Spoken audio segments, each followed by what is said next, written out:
اعوذ باللہ من الشیطان اللعین الرجیم بسم اللہ الرحمن الرحیم الحمد للہ وکفی وسلام علی عبادہ الذین اصطفی. درود بھیجیے محمد و آل محمد.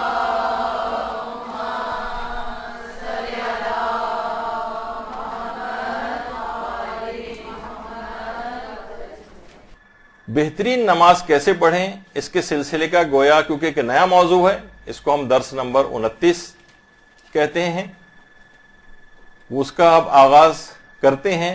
اور اس کے اندر جو آج خاص طور پر نمازوں کے جن مسائل وغیرہ اور اس کی اہمیت کا بیان ہوگا وہ قضا نمازوں کے سلسلے میں.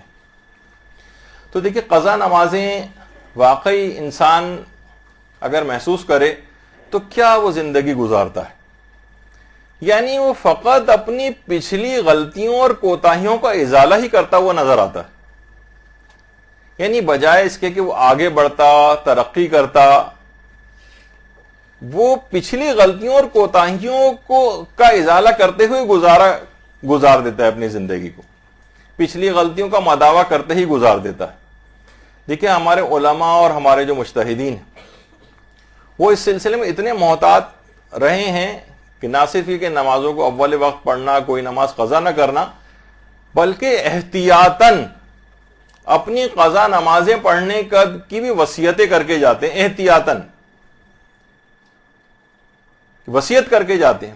باقاعدہ امام خمینی نے جو صحیفہ امام کے نام سے جو آثار ان کے جمع کیے گئے، اس کے جو جلد نمبر 17 ہے، اس میں بھی امام خمینی نے باقاعدہ یہ وصیت کی ہے کہ احتیاطاً میری 5 سال کی نمازیں قضا پڑھوائی ہیں.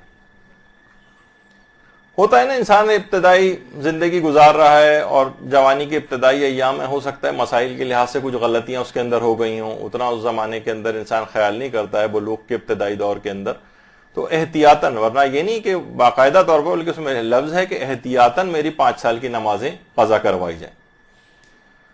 ایک اور عالم دین کی وصیت نامہ جو تھا، اس کے اندر باقاعدہ میں نے پوری زندگی کی نمازیں بھی قضا کروائی جائیں احتیاطاً، کہ ہو سکتا ہے میری نمازوں میں کبھی ایسی کوئی ریاکاری آ گئی ہو. بہرحال ایک احتیاط کے تقاضے کے طور پر کچھ مال چھوڑ کے گئے. ایک خاتون معلمہ اور ذاکرہ جو جن کی تبلیغات میں کافی حصہ ہے، ان کے متعلق بھی مجھے اطلاع ملی کہ باقاعدہ انہوں نے اپنے گھر والوں کو بلا کر وصیت کی تھی کہ یہ جو زیورات وغیرہ میرے رکھے ہوئے ہیں، ان کو میرے مرنے کے بعد بیچ کر جو ہے وہ اس سے میری احتیاطاً قضا نمازیں اور روزے وغیرہ انجام دلوائے جائیں. کہ انسان کی زندگی میں کچھ تو یہ مرنے کے بعد یہ چیزیں کام آ جائیں، اور 1/3 کے اندر وصیت ویسے بھی اس لحاظ سے کارآمد ہوتی ہے. تو اس سے آپ اندازہ لگائیں کہ اگر انسان اپنی نمازوں کو باقاعدہ طور پر اگر قضا کر رہا ہو، تو اگر وہ اس اہمیت کا احساس کر لے کہ کتنا اہم چیز ہے یہ نماز کو قضا کرنا، یہ کتنی زیادہ تکلیف دہ اور نقصان دہ بات ہے، تو کبھی نمازوں کو قضا نہ کرے. یہی وجہ ہے کہ جن کا بھی ذکر ہوا تھا، آیت اللہ شیخ حسن علی نخودگی اصفہانی، یہ کہتے تھے کہ 40 روز تک بھی انسان اپنی عبادتیں اور ریاضتیں مسلسل کرتا رہے اور فقط 1 دن کی نماز صبح کو قضا کر دی.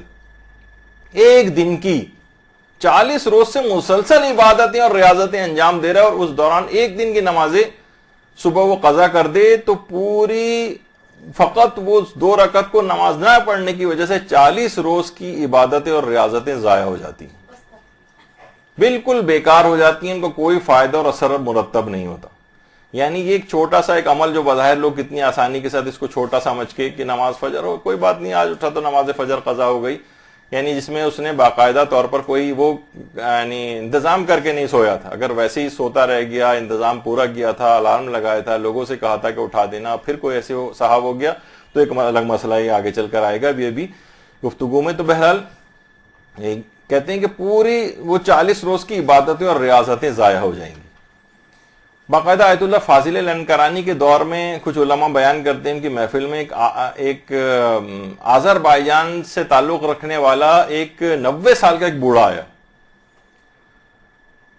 اور اس نے آ کر کہا کہ ایسا جملہ کہا کہ جس پہ سارے لوگوں سے رشک بھری نگاہوں سے دیکھنے لگے. اس نے کہا کہ میری عمر 90 سال کی ہو چکی ہے، اور اس پوری 90 سال کی عمر میں 1 مرتبہ بھی کسی بھی وجہ سے میری 1 نماز بھی قضا نہیں ہوئی. ایک نماز بھی، ورنہ ہوتا ہے نا کہ انسان کوئی عذر کی وجہ سے چلے، اس نے گناہ نہیں کیا لیکن کوئی عذر پیش آ گیا تھا کہ نماز قضا ہو گئی، وہ کہہ رہے ہیں نہ عذر نہ غیر عذر کوئی ایک نماز بھی 90 سال کی عمر تک میں قضا نہیں ہوئی۔ تو ایسے افراد ہیں، دیکھیے آخرت کو کمانے والے، اس سے استفادہ کرنے والے، واقعی ان کو رشک بھری نگاہوں سے انسان دیکھے گا۔ اور سخت ترین جو ادوار ہیں، بعض اوقات ہوتا ہے نا کہ ہم پہ ذرا سا سخت موقع آیا، ہسپتال میں جانا پڑ گیا، کسی رشتہ دار کی عیادت کے لیے ایک رات رکنا پڑ گیا، تو بڑے آرام کے ساتھ نمازیں قضا ہو جاتی ہیں۔ کسی سفر میں گئے نمازیں قضا ہو گئیں، پکنک پہ گئے نمازیں قضا ہو گئیں، بیماری کی وجہ سے قضا ہو گئیں۔ ملتا ہے واقعات کے اندر کہ امام خمینی کو باقاعدہ جب انقلاب نہیں آیا تھا اور اس سے پہلے جلا وطن نہیں ہوئے تھے، تو جو ایجنسیز کے جو لوگ باقاعدہ گرفتار کر کے امام خمینی کو قوم سے تہران کی طرف لے جا رہے تھے۔ نماز کا وقت تھا، نماز کا وقت نکلا جا رہا تھا، تو امام خمینی نے ان سے کہا کہ تم لوگ گاڑی روک کے مجھے نماز پڑھنے کی اجازت دو۔ انہوں نے کہا نہیں، ہمیں اس کے آرڈرز نہیں ہیں، ہم آپ کو اتار نہیں سکتے گاڑی سے۔ اچھا، کہا کہ کم سے کم مجھے تم وضو کرنے کی اجازت دے دو۔ کہا کہ نہیں، وضو بھی کرنے کی اجازت نہیں۔ اچھا، کہا کہ کم سے کم گاڑی سے اترے بغیر تم ایسا کرو، دروازہ کھول دو، گاڑی روڈ کے کنارے پر روک دو، جہاں مٹی پڑی ہے میں یہاں آگے جھک کر گاڑی سے اپنے منہ کو باہر نکال کر اور تیمم کر لوں گا۔ بڑی مشکل سے انہوں نے اس کی اجازت دی کہ ٹھیک ہے، ہم دروازہ کھولتے ہیں۔ گاڑی سے اترے بغیر امام خمینی نے دونوں ہاتھ مٹی پہ مار کے تیمم کیے، اور اس کے بعد پھر گاڑی پشت قبلہ یعنی قبلے کے برخلاف سمت کے اندر جا رہی تھی۔ امام خمینی نے کہا، فرمایا تھا کہ وہ واحد میری زندگی کی نماز تھی جو اس طرح سے میں نے تیمم کے ساتھ پڑھی اور پشت قبلہ ہو کر پڑھی۔ جب ممکن نہیں ہوتا قبلے کا خیال کرنا تو اس وقت اس لحاظ سے قبلہ ساقط ہو گیا تھا۔ تو امام خمینی نے اتنے سخت ترین، کچھ معلوم نہیں کہ لوگ قتل کر دیں لے جا کر، کیا صورتحال ہو، تو ظالم ترین بادشاہ اس طرح سے لے جا رہے، لیکن وہ بھی نماز اتنے سخت موقع پر بھی امام خمینی نے قضا نہیں ہونے دی، اور پوری کوشش کی کہ کسی بھی طریقے سے میں عام طریقے سے نماز پڑھوں۔ جب پاسبل نہیں ہو سکا تو جس طرح سے بھی ممکن ہو اس نماز کو پڑھا۔ تو دیکھیے اس طرح سے نمازوں کی حفاظت ہوتی ہے، یہ ایسا نہیں کہ بس ہلکے پھلکے طریقے سے نماز جو ہے وہ پڑھی جائے۔ یہی وجہ ہے کہ آیت اللہ خوش وقت، شیخ عزیز اللہ خوش وقت جو رہبر معظم کے سمدھی بھی تھے، ابھی کچھ ہی عرصے پہلے انتقال ہوا ہے ان کا، یہ فرماتے تھے کہ میں نے نماز فجر جو لوگ خاص طور پہ قضا کرتے ہیں تو میں نے 3 اہم وجوہات تلاش کی ہیں، اور وہ عام زندگی بھی کوئی ایسا نہیں ہے کہ آپ بھی ذرا سا غور کریں تو اس کے اوپر کہ زیادہ تر افراد کی جو نماز فجر میں نے قضا ہوتے دیکھی، پہلا سبب اور وجہ بتائی زیادہ ٹی وی دیکھنے کی وجہ سے، اس وجہ سے نماز فجر قضا ہوتی۔ دوسرا فرماتے ہیں کہ رات کے وقت چکنی اور مرغن غذائیں کھانے سے، جو بھی افراد رات کے وقت ڈنر میں چکنی اور مرغن غذائیں کھاتے ہیں ان کی نمازیں زیادہ قضا ہوتی ہیں۔ باقاعدہ انہوں نے پوری ریسرچ کی ہوئی تھی اس پہ۔ اور تیسری وجہ بتاتے ہیں دیر سے سونا، جتنا انسان دیر سے سوئے گا اتنی اس کے فجر کی نماز کو قضا ہونے کے امکانات زیادہ ہوتے چلے جائیں گے، اور انسان اگر اپنی نمازوں کو قضا ہونے سے بچانا چاہتا ہے تو اس کے برخلاف عمل کرے، زیادہ ٹی وی نہ دیکھے، بلکہ ٹی وی دیکھنے کی کیا ضرورت ہے، ٹی وی بند بھی کیا جا سکتا ہے۔ لوگ کہیں گے یہ تو لازم نہیں، کوئی لازم و ملزوم چیز نہیں ہے زندگی کے اندر، اور نہ ہی آپ دنیا سے کچھ پیچھے رہ پائیں گے۔ تو ایک باقاعدہ کا مشہور عالم دین ہے، وہ یہی فرماتے ہیں کہ میں نے اپنے گھر میں ٹی وی بند رکھا ہوا ہے، لیکن اگر آپ کہیں کہ دنیاوی معلومات آپ کسی بھی حالات حاضرہ کو جاننے والا کوئی شخص میرے پاس لے آئیے اور ہمارے حالات حاضرہ کی جو وہ معلومات ہے اس کا مقابلہ کر لیں، تو یہ کوئی ٹی وی یہ فضول قسم کی معلومات آپ کو دے رہا ہوتا ہے، ڈس انفارمیشن پرووائڈ کر رہا ہوتا ہے، فسق و فجور والی چیزوں اور ڈراموں کے اندر آپ کو لگا رہا ہوتا ہے، کوئی لازم ملزوم زندگی کے اندر نہیں، اس کو بند بھی کیا جا سکتا ہے مکمل۔ تو چلیں مکمل بند نہ کر سکیں تو کم سے کم کر دیا جائے، اور رات کے وقت مرغن غذائیں نہ کھائے اور رات کو جلدی سونے کی عادت ڈال لے تو اس کی کبھی نماز فجر قضا نہیں ہوگی۔ تو اور علماء ایک چیز اور بھی فرماتے ہیں کہ جو ایک بہت بڑا عامل ہے جو آپ کی نمازوں کو قضا کرواتا ہے وہ ہے خدا شناسی کی کمزوری، یعنی اس کو پتا ہی نہیں ہے کہ عظمت پروردگار کیا ہے، اور اس کے دربار میں حاضری کے لطف کا اس کو احساس ہی نہیں۔ جس طرح گناہوں کی جو لذت ہے یہ سحر خیزی کی لذت کو ختم کر دیتی ہے۔ کبھی بھی آپ کو نماز فجر سے پہلے ہمیشہ نیند آئے گی، آپ کو اس وقت کی عبادت کے اندر لطف محسوس نہیں ہوگا. ہاں وہ اس وقت ضرور ہے کہ جب آپ عادت ڈال لیں رات کو جلدی سونے کی اور جلدی اٹھنے کی، پھر آپ کو لذت سحر خیزی محسوس ہوگی. گناہ جتنا کم کریں گے اتنا سحر خیزی کی لذت، نماز فجر سے پہلے اٹھنا، رات کے وقت عبادت کو انجام دینا، اس کی لذت زیادہ ہوگی. تو یہی وجہ ہے کہ دیکھیے نماز میں بھی لذت اس وقت آئے گی اور خشوع خضوع اسی وقت پیدا ہوگا کہ جب گناہوں سے انسان اپنے آپ کو بچائے گا. یعنی مثلا اگر آپ کھانوں سے لذت نکال دیں، گرم پانی میں جو بھنڈیاں ڈال کے ابلی ہوئی آپ کتنے دن تک کھائیں گی؟ یعنی اس میں نہ کوئی آپ تیل ڈال رہی ہیں، نہ کوئی مسالے ڈال رہی ہیں، کوئی بھی لذت والی چیز ہے ہی نہیں. ابلا ہوا کھانا انسان کب تک کھائے گا؟ جب بھی ڈائٹنگ کے جو اصول بتائے گئے اس کے اندر ایک یہ بھی ہے کہ آپ جو ہے اس میں ایک ڈائٹ کا اصول یہ بھی ہوتا ہے کھانے میں سے نمک نکال دیجیے اور جو مرضی ہے اور جتنا مرضی ہے کھائیں. آپ خود دیکھیں گے، آپ کہیں گے ارے یہ تو بڑی اچھی بات ہے، کھانے میں سے نمک نکال دیں. آپ ایک دفعہ کر کے دیکھ لیں، کھانے میں بالکل نمک نہ ہو یا مسالے بالکل نہ ڈالیں، اور اس کے بعد اگر کوئی آپ کو اجازت بھی دے دے تب بھی آپ کا زیادہ دیر کھانے کو دل نہیں چاہے گا. یعنی اس میں سے لذت نکال لی جائے. تو دیکھیے اس کو وہ لذت آتی نہیں، تو لذت آتی نہیں تو اس وجہ سے اٹھنے کی بھی کوشش نہیں کرتا نماز کے لیے، اس کی نمازیں قضا ہوتی. تو جو بھی اس انداز سے ہوگا، تو جب بھی روایات کے اندر یہ ہے کہ اس کو اتنا بڑا گناہ اور وہ چیز کی بات سمجھی گئی کہ گویا کفر سے بھی اس کو تعبیر کیا گیا ہے، جسے لوگ بہت آرام کے ساتھ اپنی نمازوں کو سوچتے ہیں کہ قضا ہو جائے کوئی بات نہیں ہے. یہ وجہ ہے کہ وسائل الشیعہ جو شیخ خرم عاملی کی لکھی ہوئی کتاب ہے، اس کی 11ویں جلد میں ہمارے چھٹے امام جعفر صادق علیہ الصلوۃ والسلام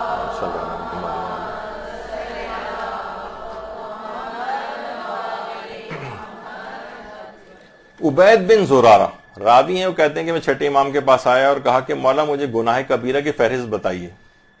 امام نے فرمایا گناہ کبیرہ 7 ہے. اچھا وہ ایک الگ بحث ہے، کبھی امام نے 7 بتائے ہیں، کبھی 70 بتائے ہیں، کبھی سب حدیثوں کو ملائیں تو 100 بھی بنتے ہیں. اس کی الگ الگ وجوہات ہیں، وہ انشاءاللہ کبھی اور آئیں گی. امام نے کہا 7: الکفر باللہ وقتل مومن وعق الوالدین وأكل الربا وأكل مال اليتیم ظلما والفرار من الزحف وتعرب بعد الہجرہ. امام نے فرمایا 7 ہیں.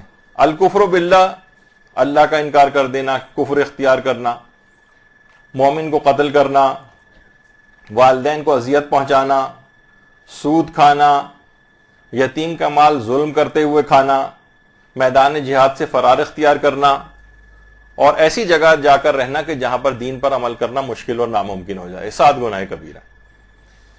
اچھا راوی حیران رہ گیا عبید، کہا کہ مولا اکل و مال الیتیم ظلما اکبر من ترک الصلاۃ، کیا یتیم کے مال سے ایک لحاظ سے جو اپنے الفاظ میں کہیں چونی کھانا زیادہ بڑا گناہ ہے یا نماز کو ترک کرنا زیادہ بڑا گناہ ہے؟ امام نے فرمایا ترک الصلاۃ اکبر، نماز کو ترک کرنا زیادہ بڑا گناہ ہے.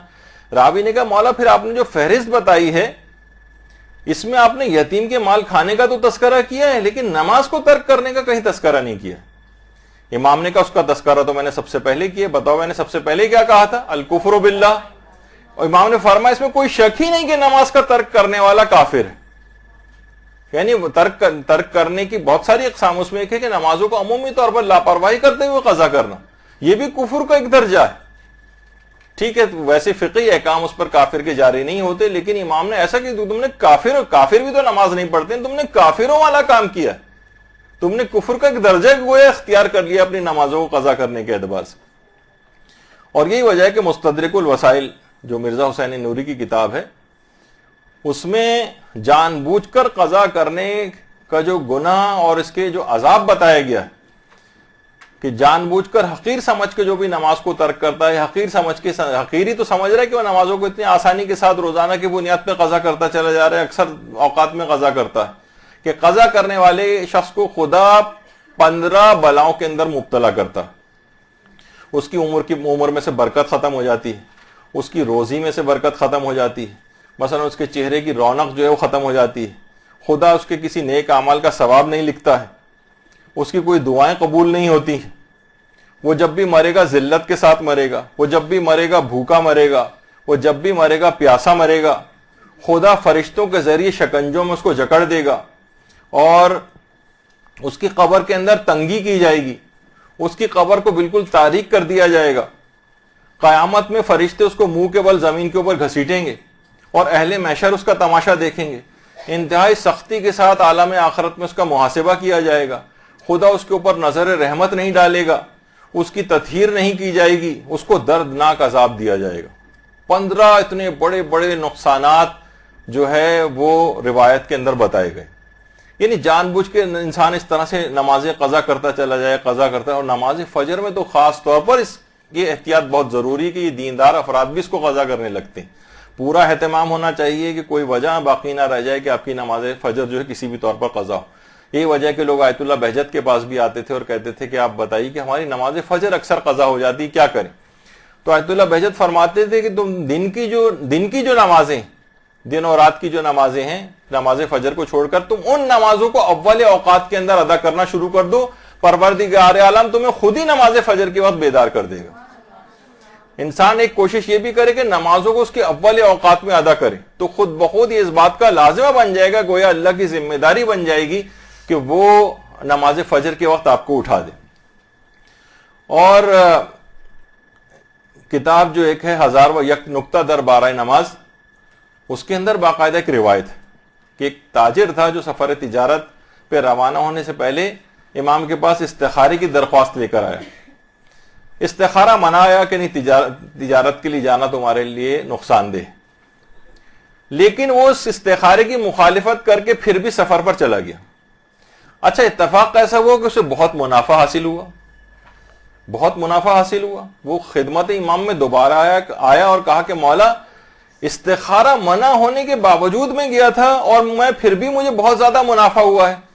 امام اس کی بات سن کر مسکرائے اور کہا کہ یاد کرو ایک مرتبہ جب سفر تجارت میں تھکاوٹ کے باعث تم تھک کر سو گئے تھے تو ایک دن کی تمہاری نماز فجر قضا ہو گئی تھی, یاد ہے؟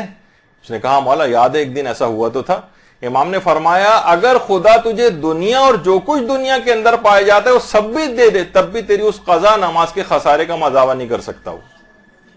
تو کیا سمجھ رہا ہے کہ جو بہت منافع ہوا نماز کو قضا کرنے کی, یعنی اس سفر کے اندر جو منع آیا تھا وہ اتنا بڑا نقصان تجھ کو, یہ جو معمولی سا تو منافع مثلا کما کے آئے, پوری دنیا اور اس دنیا کے اندر جو کچھ ہے وہ بھی تجھے دے دیا جائے تب بھی اس 2 رکعت نماز کے نقصان کا مداوع نہیں کر سکتی یہ چیز.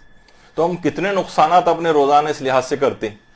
تو قضا نمازوں کے حوالے سے اچھا اب ایک چیز اور بھی ہو گئی, وہ کیا ہے؟ وہ یہ ہے کہ جناب شبہات کی آج کل دنیا ہے, شبہات پیدا کی جاتی ہیں اور اپنے گناہوں کی جسٹیفیکیشنز انسان دینے لگا ہے اور ڈھونڈ ڈھانڈ کے اپنے مطلب کی روایتیں بھی لانے لگے ہیں لوگ.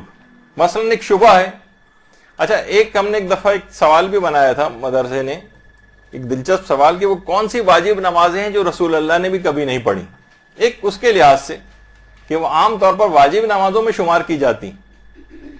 اس میں ایک تو باپ کی نمازیں جو بڑے بیٹے کے اوپر واجب ہوتی. اچھا اس زمانے میں تو خیر اس کا حکم بھی نہیں آیا تھا نماز کا, اور پیغمبر اسلام کے والد انتقال کر گئے تھے, اور لیکن اگر وہ اس لحاظ سے اگر ہم شمار بھی کریں تب بھی بہرحال کہ اگر وہ اس لحاظ سے نماز کا حکم بھی آیا بھی ہوتا تب بھی ان کی کوئی نماز اس لحاظ سے قضا ہونا ممکن نہیں تھا کہ پیغمبر اسلام کے جو والد کا جتنا بڑا مقام تھا کہ درود بھیجیے نا حضرت عبداللہ کے اللہ صلی اللہ علیہ محمد.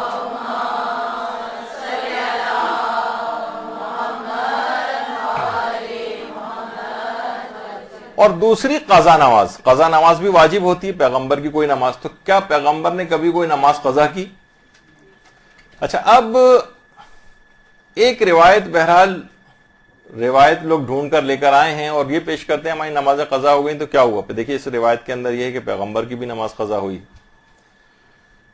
تو شیعہ اور سنی منابع دونوں کے اندر یہ روایت موجود ہے. ہمارے جو اہل سنت بھائی ہیں ان کی صحیح مسلم کی 2 جلد کے اندر یہ روایت ہے, سنن ابو داؤد کے اندر ہے, اور ہماری کتابوں میں اصول کافی کی جلد نمبر 3 کے اندر یہ روایت ہے کہ ایک دن روایت میں ہے کہ اللہ نے ایک دن نماز کے وقت رسول اللہ کو سلا دیا یہاں تک کہ سورج طلوع ہو گیا. اور روایت میں یہ بھی ہے کہ اس وجہ سے ہوا تاکہ اگر کوئی شخص سوتا رہے نماز کے اوقات میں, یعنی جس میں اس کا کوئی قصور نہ ہو, مثلا اس کا قضا کا کوئی ارادہ نہیں تھا، یہ میں اپنے الفاظ میں کہہ رہا ہوں، قضا کا کوئی ارادہ نہیں تھا، بہت تھکا ہوا تھا، بیمار تھا، کسی وہ کہہ کر سویا تھا، الارم لگا کر سویا تھا، لیکن پھر بھی آنکھ نہیں کھلی اس کی، نہیں کسی نے اٹھایا اس کو. اب یہ شخص جو اٹھے گا تو اب یہ گناہگار نہیں، اس نے اپنی سے پوری کوشش کی لیکن پھر بھی نماز فجر کے لیے یہ مثلا نہیں اٹھ سکا. تو یہ اس وجہ سے تھا تاکہ لوگ اس کی ملامت نہ کریں کہ بتائیے یہ دین اور ایمان ہے اس کا کہ یہ سوتا پڑا رہ گیا. نہیں، اس وجہ سے کہ سوتے ہوئے شخص کے اوپر احکامات شریعت نہیں لاگو ہوتے. مثلا سوتے میں آپ کسی کے گھر گئیں، ہاتھ آپ کا لگا اور ایک دم سے شیشے کا گلاس گر کے ٹوٹ گیا، ٹھیک ہے، وہ الگ ہے، بعد میں آپ کو اس کا زیمان دینا پڑے گا، یعنی اس کا آپ کمپنسیشن اس کی دے دیں اس کو یا اس کو راضی کر لیں. لیکن گناہ کوئی نہیں کہ آپ نے کسی کی کوئی چیز توڑ دی ہو سوتے میں، کوئی بھی چیز. تو یہ پروردگار کی طرف سے اس طرح سے. تو بہرحال یہ روایت لے کر آئے لوگ. اچھا، اب اس کا تھوڑا سا، کیونکہ یہ آج کل لوگ پیش بھی کرتے ہیں اور جناب سوشل میڈیا کے اوپر یہ چیزیں گردش کرنے لگتی ہیں اور لوگ جو ہے بڑے مسائل اس کے اندر ہو جاتے ہیں. تو علماء کے اس حدیث کے سلسلے میں دو گروہ ہیں، کیونکہ نماز قضا کی بات ہو رہی ہے اور یہاں پیغمبر کا ایک دفاع بھی اس لحاظ سے ہو جائے گا تو اس کے بھی ہم کو ثواب مل جائے گا. پھر اس کے بعد نمازوں کے قضا کرنے کے جو فقہی احکام ہیں وہ آپ کی خدمت میں بیان ہو جائیں گے. کہ اب اس سلسلے میں علماء کے دو گروہ ہو گئے. ایک گروہ یہ کہتا ہے کہ بعض دلائل کی بنیاد پر اس روایت کو قبول نہیں کیا جائے گا. پہلی بات تو یہ کہ اس کی سندی قوی نہیں، اس کے راویوں وغیرہ کا جو سلسلہ ہے اس کے اندر ضعف پایا جاتا ہے، اس کی سند قطعی نہیں ہے، اس وجہ سے اس کو قبول نہیں کیا جائے گا. اچھا، یہ بھی بات یاد رہے کہ یہ جو حدیث ہے، روایت یہ جو آئی ہے، اس پر دو طرح سے علماء نے بحث کی. ایک تو فقہی لحاظ سے بھی ایک بحث ہے اور ایک کلامی بحث بھی ہے، یعنی اعتقاد کے اعتبار سے بھی بحث ہے اس کے اوپر اور فقہ کے اعتبار سے بھی بحثیں ہیں. ایک تو اس کی سند قوی نہیں. دوسری بات یہ کہ یہ حدیث دیگر صحیح ان احادیث سے ٹکراؤ رکھتی ہے جو اس سلسلے میں آئی ہیں کہ پیغمبر اسلام سے اس کا صدور ممکن نہیں. بہت ساری اس طرح کی روایتیں ہیں. روایت کے اندر بھی یہ چیز آئی ہے کہ معصوم نے یہ فرمایا کہ تنام عینہ ولا ینام قلبہ، کہ ہماری آنکھیں تو سوتی ہیں لیکن ہمارا دل نہیں سوتا ہے.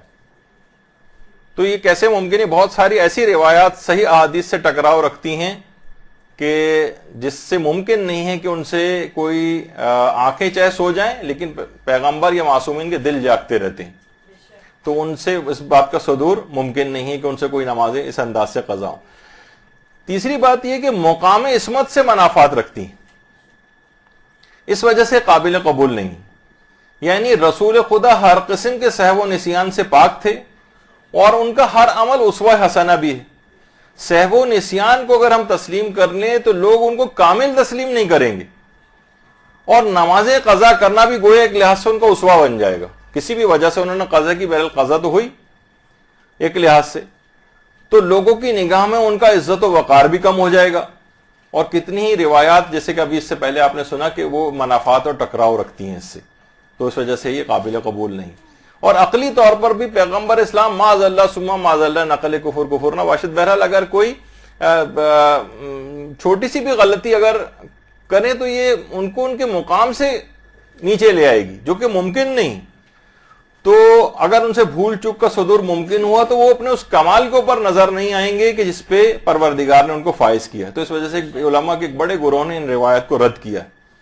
کہا ایک تو اس کی سند قطعی نہیں ہے اور بعض نے کہا کہ راویوں کی غلطی کی وجہ سے یا راویوں کی جعل سازی کی وجہ سے یا تقیہ کی وجہ سے یا دوسری روایات سے ان کے تعارض اور ٹکراؤ کی بنا پر بہرحال یہ روایت قبول نہیں کی جائیں گی. اچھا، پھر ایک بحث ہے علماء میں کہ کیا سوتے رہنا مقام عصمت سے منافات رکھتا ہے؟ منافات رکھتا ہے، یعنی کہ اگر کوئی رسول و امام وہ سوتے رہ جائیں اور نماز ان سے قضا ہو جائے تو کیا عصمت سے ٹکرانے والی بات بھی ہے یا نہیں ہے؟ کیونکہ بہت کچھ علماء ایسے ہیں جو کہتے ہیں کہ ابھی آگے چل کر اس کی تفصیل آئے گی، کہتے ہیں نہیں، اس کا عصمت سے تعلق نہیں. سوتے صحابہ و نسیان الگ چیز ہے اور سوتے رہ جانا اللہ کے حکم سے ایک الگ چیز ہے. وہ ایک اس پہ ان کی ایک بحث ہے. لیکن وہ علماء جنہوں نے اس کا سختی کے ساتھ رد کیا اس روایت کا، ان میں صاحب جواہر شیخ محمد حسن صاحب جواہر الکلام، انہوں نے اس کا سختی کے ساتھ رد کیا ہے. شیخ مرتضی انصاری جو صاحب رسائل کہلاتے ہیں، انہوں نے اس کا رد کیا ہے اور اس بات کو تسلیم نہیں کرتے. اس کے علاوہ جو صاحب حدائق ہیں آیت اللہ شیخ یوسف بحرانی صاحب حدائق الناظرہ، جن کی بہت مشہور و معروف کتاب ہے، انہوں نے رد کیا ہے۔ آیت اللہ شیخ جواد تبریزی، انہوں نے ان روایات کو رد کیا ہے۔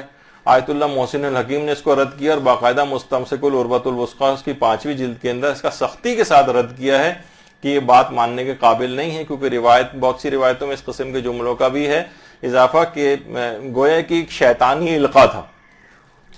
تو یہ خود اس بات کی ایک دلیل ہے کہ پیغمبر پر کبھی بھی، معصوم کے اوپر شیطان کبھی بھی اس طرح کا غلبہ حاصل نہیں کر سکتا کہ نیند میں ان کو مبتلا کر کے ان سے کوئی نمازیں وغیرہ جو قضا کروا دے۔ اچھا، کچھ علماء ایسے ہیں کہ جو یہ کہتے ہیں کہ یہ بہرحال اگر اس کی روایت کی سند معتبر بھی اگر ہم مان لیں تب بھی یہ عصمت سے منافات نہیں رکھتی۔ دیکھیں، صحاب الگ ہے، سوتے رہنا الگ ہے۔ اچھا، جو اس کو مانتے ہیں وہ کیا تعویل اس کی پیش کرتے ہیں؟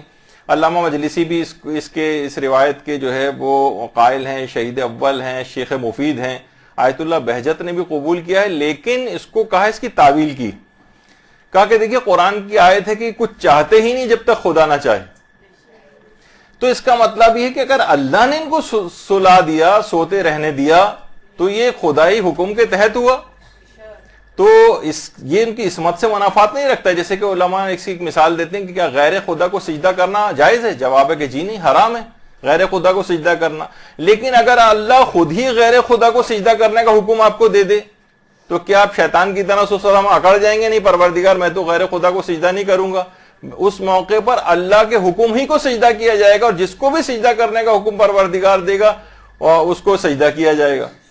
جیسے کہ کہا جاتا ہے کہ حضرت آدم کو جو فرشتوں کا سجدہ تھا، اچھا کچھ روایت میں یہ بات آئی کہ آدم کو قبلہ قرار دیا تھا، اور لیکن سجدہ اللہ ہی کو تھا۔ آیت اللہ خوئی نے اس کا بھی رد کیا اور کہا کہ اگر یہ صرف اتنی بات ہوتی کہ اس کو آدم کو قبلہ قرار دے کے سجدہ اللہ کو کروایا جاتا تو شیطان کبھی بھی اس سے انکار نہ کرتا۔ قبلہ ہی تو قرار دینے، کسی پہلے بھی شیطان کسی نہ کسی سمت میں تو سجدہ کرتا ہوگا اللہ کو۔ اب اللہ کہہ رہا ہے کہ اس سمت میں تم سجدہ کر لو آدم کی طرف رخ کر کے، تو اس کو قبول کرنے میں قباحت نہیں تھی، لیکن وہ سجدہ آدم ہی کو تھا، لیکن اللہ کا حکم تھا۔ اب یہ جو فرشتے بھی سارے سجدے کے اندر گر گئے، انہوں نے گویا حکم خدا کی آگے سر تسلیم خم کیا اور آدم ہی کو سجدہ کیا۔ تو علماء یہ کہتے ہیں کہ اس انداز سے اگر ہم یہ دیکھیں تو یہ اگر خود اللہ ہی نے پیغمبر کو سلا دیا تو اب آپ یہ نہیں کہہ سکتے اب پیغمبر کا جو سونا بھی وہ اللہ کی مرضی کے ساتھ تھا، تو اس لحاظ سے یہ جو ہے اس میں شمار نہیں ہوگا کہ معاذ اللہ ہم پیغمبر کی عصمت سے منافات نہیں رکھے گا۔ تو آپ نے دیکھا کہ دونوں طرح کے پہلو ہیں۔ اچھا، اس میں بہت سے لوگ ان کا بھی لے آتے ہیں کہ پھر یہ جو سورہ یوسف کے اندر حضرت یعقوب اور سارے ان کے 11 بھائیوں کا یوسف کی طرف رخ کر کے سجدے میں گر جانا، حضرت یوسف کو کیا سجدہ تھا؟ اس کے متعلق تو تمام علماء نے یہ بات کہی ہے کہ وہ تمام افراد کا سجدہ شکر تھا۔ یوسف اتنی تمام سختیوں اور اس کے بعد اتنی زیادہ ایک لحاظ سے دنیاوی مصیبتیں اٹھانے کے بعد اس کے بعد وہ بادشاہ بن جائیں مصر کے، تو اس لحاظ اتنے بڑے مقام کو دیکھ کر سب شکر کے سجدے کے اندر گر گئے تھے، وہ حضرت یوسف کو سجدہ نہیں تھا۔ تو بہت ساری دیکھیے اس طرح کی چیزیں ہوتی ہیں، تو اس طرح کی چیزیں لوگ لے کر آتے ہیں اور اپنے گناہوں کو چھپانے کے لیے کہ اگر نماز قضا بھی ہو جائیں، دیکھیں پیغمبر سے بھی تو قضا ہو گئی تھی معاذ اللہ، تو یہ اس طرح کی مثالیں لانے لگے جبکہ اس کی نہ کوئی تحقیق ہوتی ہے، نہ اس کے متعلق پتہ ہوتا ہے، نہ علماء کے اقوال، نہ ان کی تفاسیر وہ اس سے واقفیت رکھتے ہیں کہ علماء نے کیا توجیحات اور تعویلات کی ہیں اور اس پہ سلسلے میں دلائل کیا ہیں، اور اس طرح سے لوگوں کو گمراہ کیا جاتا ہے۔ اچھا، اب یہ تو ایک لحاظ سے یہ بات مکمل ہوگی، آپ نے اس کو بھی سن لیا کہ کس انداز سے نمازوں کو قضا کرنے کے اعتبار سے اس کی اہمیت کیا ہے، کتنا بڑا گناہ ہے۔ لیکن مسئلہ اب یہ ہو گیا ہے کہ اگر چاہے چلیں کچھ نہ کچھ تو باتیں بیان ہو جائیں۔ اب آ جائیے نمازوں کے قضا کے کچھ احکامات، لیکن مجھے یہی خطرہ محسوس ہو رہا ہے کہ میں اس کو مکمل نہیں کر سکوں گا۔ پوری نمازیں اہم ترین مسائل ہیں اس کے نمازوں کے قضا کرنے کے، جو قضا نمازیں انسان کی ہوتی ہیں اس کو کس طریقے سے ادا کرے، طریقہ کار کیا ہیں، مسائل اس سلسلے میں کیا ہیں۔ تو چلیں لیکن اگر قضا نماز کے سلسلے میں کریں گے سوال تو وہ تو ابھی سوال نہ کریں، کیونکہ وہ تو تمام چیزیں خود ہی کور ہو جائیں گی. اس سے ہٹ کر کوئی اگر ویسا سوال ہو تو آپ پوچھ سکتی ہیں. سر وہ ایک واقعہ ہے کہ سورج کو پلٹا دیا گیا تھا حضرت علی کے لیے، تو اس میں یہ کیسا واقعہ ہے؟ اس میں بھی نماز کا ہے کہ نماز کے لیے سورج کو پلٹایا گیا تھا. اچھا، اس کے اندر دیکھیے، اس کے اندر اس روایت کے اندر بہت سارے مسئلے ہیں کہ وہ کیا نماز قضا ہوئی تھی یا یہ کہ اس کا وقت فضیلت ختم ہوا تھا. اور اگر بالفرض اگر نماز قضا بھی ہوئی تھی تو اس وقت امیر المومنین نے کچھ روایت میں ہے کہ اشاروں کے ساتھ جو ہے وہ نماز پڑھ لی تھی. تو یہ بہت سارے اس کے اندر احتمالات ممکن ہیں. اور اگر بالفرض قضا بھی ہوئی تھی تو اطاعت خدا کے اندر ہی، جیسے کہ ابھی آپ نے سنا کہ اگر اللہ خود آپ سے تقاضا کرے اور امام اور رسول کیونکہ اللہ کے احکامات کے تابع ہوتے ہیں، اس کے علاوہ وہ کچھ کرتے نہیں جب تک کہ خدا کی طرف سے اذن نہیں ہوتا، تو اس لحاظ سے ان کے اس عمل کو بھی اطاعت خدا سے تعبیر کیا جائے گا.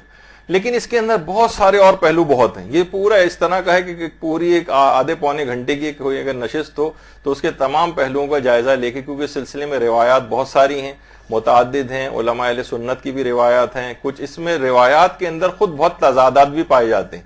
الگ الگ طرح کی روایتوں کے اندر کچھ الگ الگ بات کہی گئی، پھر ان سب کا نچوڑ اور نتیجہ ایک بنایا جاتا ہے جو انشاءاللہ کبھی تفصیلی ہے، اس کو کسی اور موقع کے لیے رکھیے. ابھی وقت کم ہونے ورنہ تو ہم یہ قضا نمازوں کے احکام ہی مکمل کر لیتے. جی. اگر کسی خاتون کا چھوٹا بچہ ہے اور ظاہر ہے نماز پڑھ لی، لیکن obviously وہاں پہ ذہن اس کا جاتا ہے کہ وہ یہاں گیا وہاں گیا، جی جی. تو اس بارے میں آپ کیا کہتے ہیں؟ دیکھیے، سب سے پہلی بات تو یہ ہے کہ ایسا کوئی چھوٹا بچہ اگر ہو تو اگر دیکھا جائے تو واجب نماز مشکل سے 3 منٹ 4 منٹ کے اندر پڑھ لی جاتی ہے. آپ کوشش کریں کہ اس وقت دروازہ بند کر لیں یا کسی اور شخص کو 3-4 منٹ کے لیے اس کے سپرد کر دیں، پھر دروازے کو کھول دیں، لیکن کم سے کم اس وقت اپنی جو واجب نماز ہے اس کو اطمینان کے ساتھ پڑھ لیں. اتنا ٹائم ہر شخص کو مل سکتا ہے کہ 3 منٹ کے لیے بچے کو ماں سے جدا کر دیا جائے، یا وہ خود کر لے، کسی اور کا انتظام کر لے، کوئی اور ایسا طریقہ کار ہو تو اپنے آپ کو اس لحاظ سے بچائے، کوئی نہ کوئی انتظام کر لے. اتنا بڑا فائدہ مل رہا ہے، مثلا کہا جائے 1 کروڑ روپے آپ کو ملیں گے، 3 منٹ کو بچے کو جدا کرنا ہے، تو یقیناً آپ کوئی نہ کوئی انتظام کر کے کر ہی لیں گے اس کا. تو یہ نماز اس 1 کروڑ سے کہیں زیادہ فائدہ مند چیز ہے. تو کوئی نہ کوئی رائے حل اس کے اندر خود سے مینج کر کے نکالی جا سکتی. جی ایک کتاب میں نے پڑھا تھا کہ نماز کو قضا کرنا ایسا ہی جیسے جی. گویا 70 انبیاء کے قتل کرنے کے برابر ہے. تو کیا یہ روایت صحیح ہے؟ اصل میں روایت یہ نہیں. من اعان تارک صلاۃ بلقمۃ او بکسوۃ فقط کانما قتل 70 انبیاء اولہم آدم وآخرہم انا. پیغمبر کی ایک حدیث ہے کہ جس نے کسی بے نمازی کی مدد کی، من اعان تارک صلاۃ، بے نمازی کی مدد کی، بلقمۃ او بکسوۃ، خواہ ایک لقمہ کھلا کر مدد کی جائے، او بکسوۃ یا کپڑے پہنا کر مدد کی جائے، فقط کانما قتل 70 انبیاء، اس نے گویا 70 انبیاء کے قتل میں حصہ لیا، جس میں پہلے پیغمبر فرماتے ہیں جس میں اول آدم ہیں اور آخر میں میں ہوں. اتنے بڑے بڑے انبیاء. اچھا، اب یہاں پر بحث ہے کہ یہاں من اعان تارک صلاۃ، کہ جس نے بے نمازی کی مدد کی. تو لوگ کہتے ہیں بھائی اس کا مطلب یہ کہ ہمارے جو سسر ہیں وہ تو نماز پڑھتے ہی نہیں، انہوں نے اگر پانی مانگ لیا ہم نے پانی دے دیا ان کو، تو اس کا مطلب یہ ہوا کہ ہم تو 70 انبیاء کے قتل میں حصے دار ہو گئے. یا ہم نے کسی مثلا ماسی آتی ہے وہ بھی نماز نہیں پڑھتی، اس کو کپڑے بنا کر دے دیے. تو یہاں ہے اعانت کرنا. آپ نے دیکھا ہوگا اخبارات کے اندر بھی آتا ہے کہ فلاں کو جرم میں اور فلاں کو اعانت جرم میں سزا ہوئی، جو ہیلپ کرتا ہے. یعنی اگر یہاں پر مدد کرنے سے مراد عام مدد نہیں ہے کہ کوئی بے نمازی اس نے کہا پانی پلا دو، آپ نے پانی پلا دیا تو 70 انبیاء کے قتل میں حصے دار ہو گئے، بلکہ یہاں پر ہے کہ تم نے نماز کو قتل کیا، ماشاءاللہ اب میری طرف سے، میں آج کی دعوت میری طرف سے، تم نے جو نمازوں کو قضا کیا، میں اگر تم نے نماز مزید قضا کی تو اس طرح اس کی کمک کرنا، مدد کرنا، اس کی ہمت بنانا کہ وہ مزید نمازیں قضا کرے. اس کو کپڑے بنا کر دیے جا رہے ہیں اسی خوشی میں کہ تم نے نمازیں قضا کی، تو یقیناً یہ اتنا بڑا گناہ بن جائے گا کہ 70 انبیاء کے قتل میں حصہ ہو جائے گا. لیکن صرف ایک نماز کو خود سے ویسے ہی قضا کرنا، یہ 70 انبیاء کا قتل، یہ والی روایت نہیں ہے. وہ تارک صلاۃ کی اعانت کرنے کے سلسلے میں جو میں نے ابھی پیش کی.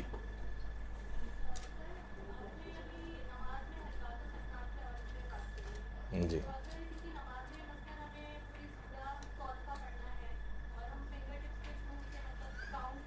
جی ٹھیک ہے، یہ ٹھیک ہے، کیونکہ آپ کو پتا ہے کہ اگر میں نے اس طرح سے کاؤنٹ نہیں کیا تو میں نماز میں گڑبڑا جاؤں گی اور پوری نماز ہی میری متاثر ہو جائے گی، تو یہ اس کے مقابلے میں بہت کم ہے. تو اس لحاظ سے کاؤنٹ بھی کیا جا سکتا ہے، اور یہ خشوع و خضوع کے منافی نہیں. یہ تو نماز میں بلکہ آپ نے ایسے انتظام کیا ہے کہ آپ بھولنے نہ پائیں، تو یہ خشوع کے منافی نہیں ہے کہ آپ ہاتھ میں کوئی کاؤنٹر چیز، کوئی کاؤنٹر تسبیح، یا مثلاً آج کل جو ڈیجیٹل کاؤنٹر آتا ہے وہ کوئی آپ نے ہاتھ میں لے کے اور اس کو آپ کر لیں، تو یہ اس کے منافی نہیں. نماز میں مثلاً کوئی کتاب اٹھا کر پڑھنا، اس کے حروف کے اوپر نگاہ ڈالتے ہوئے اس کو پڑھنا، یہ نماز میں کراہیت کو پیدا کرتا ہے، یعنی ثواب نماز کم ہو جاتا ہے. نماز صحیح رہتی ہے. یاد رکھ لیں کہ جب بھی نماز میں کسی عمل کا مکروہ ہونا شمار کیا جاتا ہو عبادت کے اندر، تو اس کے معنی ہوتے ہیں ثواب میں کمی ہونا، یعنی ثواب میں کمی ہو جائے گی. جیسے کہ حالت نجاست میں عورت کا قرآنی آیات کی تلاوت کرنا، آیت سجدہ تو نہیں پڑھ سکتی لیکن عام جو قرآن کی آیات کی اگر تلاوت کر رہی ہے تو ایسا نہیں کہ اسے بالکل زیرو ثواب ملے گا اگر اس نے کیا، نہیں، اس کو ثواب ملے گا لیکن غیر حائض کی نسبت کم ملے گا. یعنی جو نجاست کی حالت میں نہ ہو اور پاک حالت کے اندر ہو، اس کے ثواب کی نسبت اس کا ثواب کم ہے.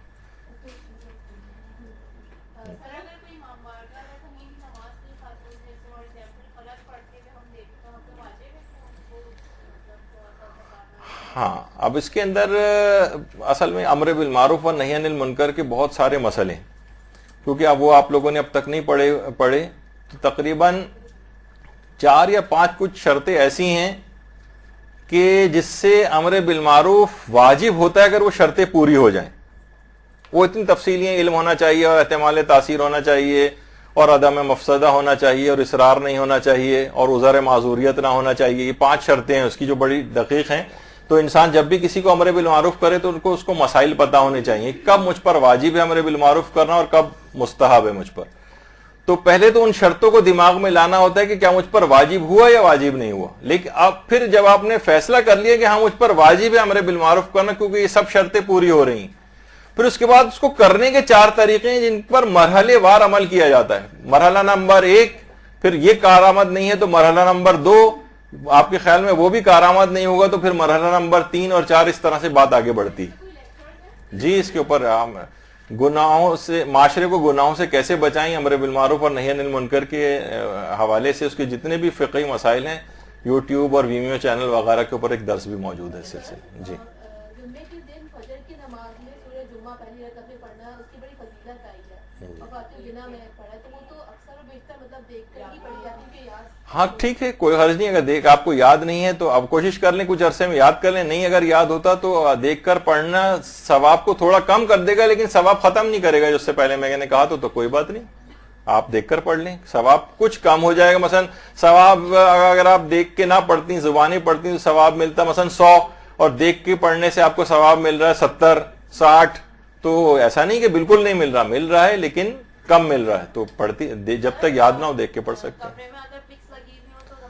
نماز مکروہ ہو جاتی ہے اگر جاندار کی تصویر اگر لگی ہوئی ہو. اچھا، اس میں فقہا میں اختلاف ہے کہ سامنے لگی ہو یا پیچھے لگی ہو. آیت اللہ سیستانی فرماتے ہیں اس کے اطراف میں کہیں بھی جاندار کی تصویر، خاص طور پر چہرے کی تصویر اگر ہے تو اس سے نماز مکروہ ہوتی ہے. اور اگر آیت اللہ خامنئی فرماتے ہیں کہ سامنے صرف مکروہ ہے لیکن دائیں بائیں یا پیچھے اگر ہو تو مکروہ نہیں.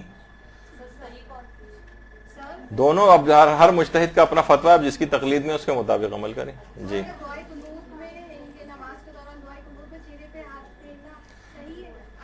اکثر علماء نے چہرے پر دعائے قنوت میں ہاتھ پھیرنے کو مکروہ قرار دیا ہے. جی،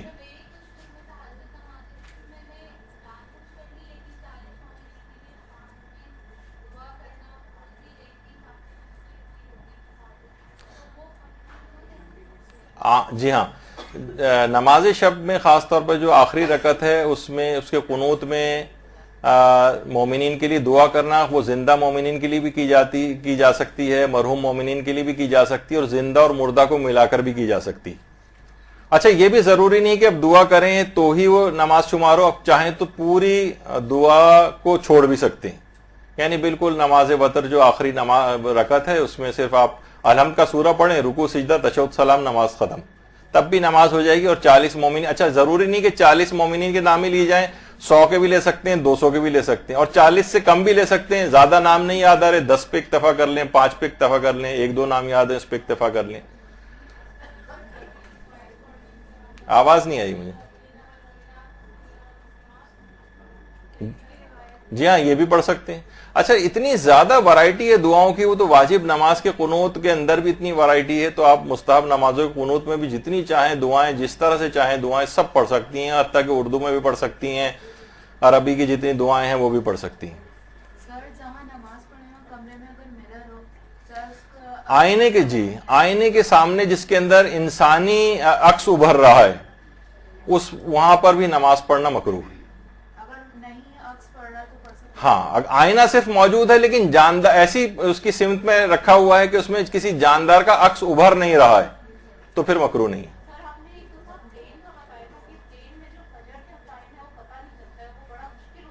جی جی ہاں,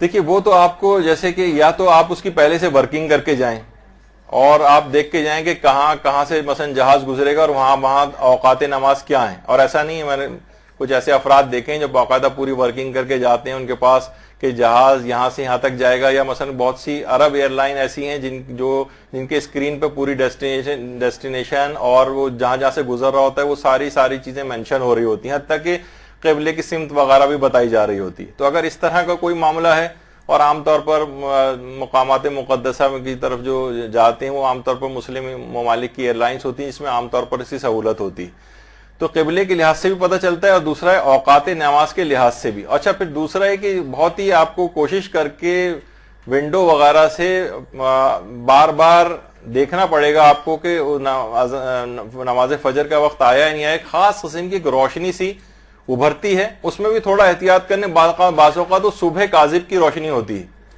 صبح کاذب ہلکی سی روشنی ہوتی ہے جو معدوم ہو جاتی ہے, یعنی پھر تاریکی چھا جاتی ہے, اور اس کے تقریباً 10 منٹ بعد دوبارہ سے وہ روشنی نمودار ہوتی ہے, اور وہ بڑھتے یہاں تک کہ سورج نکل آتا ہے.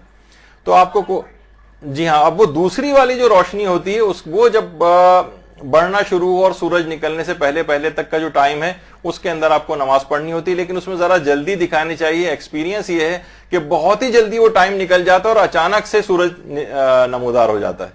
تو بعض اوقات یہ بھی ہو سکتا ہے کہ آپ کو فجر کی نماز 2 دفعہ بھی جہاز میں پڑھنی پڑ جائے, کیونکہ بعض اوقات سمجھ میں نہیں آ رہا ہوتا کہ جو پہلی والی روشنی تھی کہیں اس فجر کاذب کی تو نہیں تھی, آپ کو شک ہونے لگتا ہے, تو بعض اوقات احتیاطاً 2 نمازیں بھی پڑھ لی جاتی ہیں.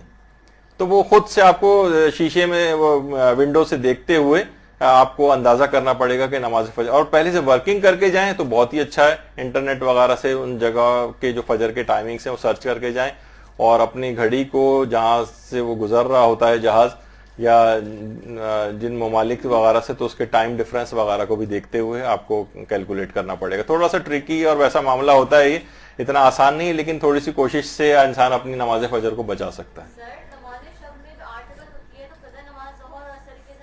یہ ابھی آنے والا ہے نماز قضا کے جو احکامات ہیں, اس میں مستحب نمازوں میں خاص طور پہ نماز شب کے اندر ہم قضا پڑھ سکتے ہیں, یعنی ایک بڑا ایک تفصیلی اور دلچسپ ایک موضوع تھا جو کہ اگلی نشست میں خود ہی آ جائے گا. تو بہرحال یہاں تک گفتگو ہماری رکتی ہے, انشاءاللہ اگلی نشست میں نماز قضا کے احکام اور آگے سے گفتگو جاری رہے گی. وصلی اللہ علی محمد وآلہ الطیبین الطاہرین.